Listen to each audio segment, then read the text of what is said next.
The flamed maple used in a Stradivarius or Guarnerius violin is truly what dreams are made of.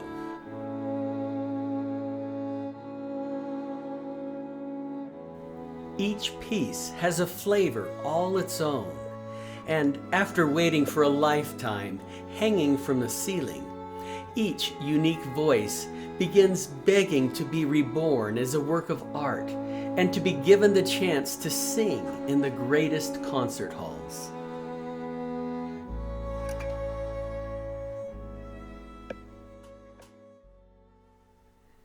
Too much?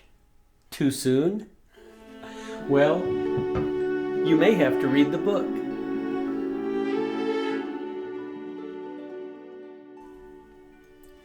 As mentioned in previous videos, curly maple produces the masculine voice in a fine violin.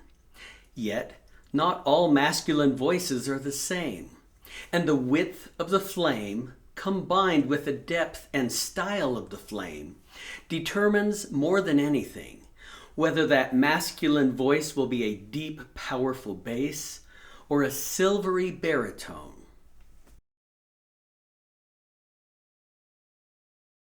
The rarest, though not the most valuable, are the bird's eye, pillow cloud, and blister maples, which were rarely used by Stradivarius and almost never by Guarnerius, though some of the earlier masters, like Jacob Steiner, seemed to prefer their softer, sweeter voices, the voice of angels, if you will, that they alone could produce.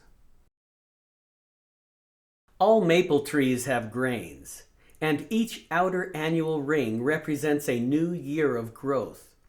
But truly rare are the maple trees that grow with those wonderful flames that weave back and forth through the wood.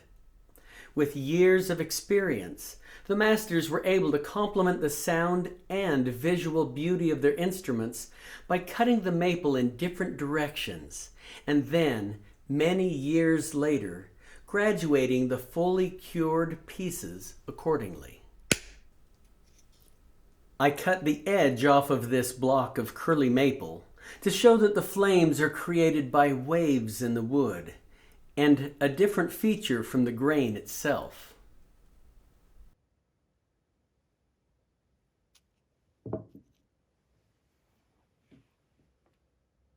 Quarter sawn, two-piece with narrow flames tends to produce a pure, sweet voice of moderate power.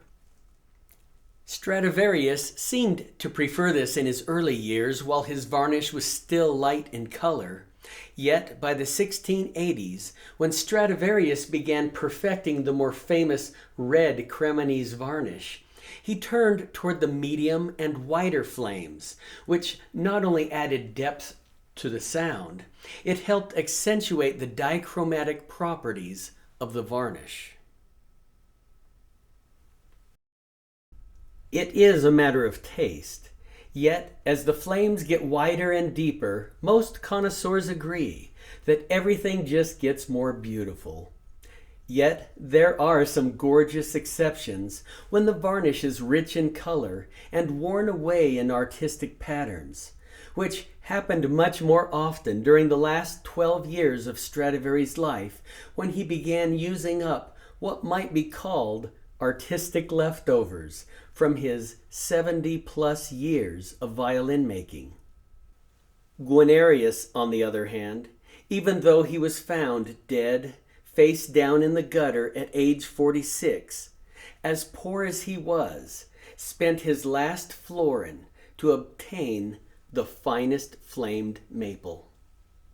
Flames up in the center and down at the edges, or flames down in the center and up at the edges, is purely a matter of taste, though artistically, and once again there are exceptions, if the flames are up at the edges, wider flames seem to complement the outline of the instrument best.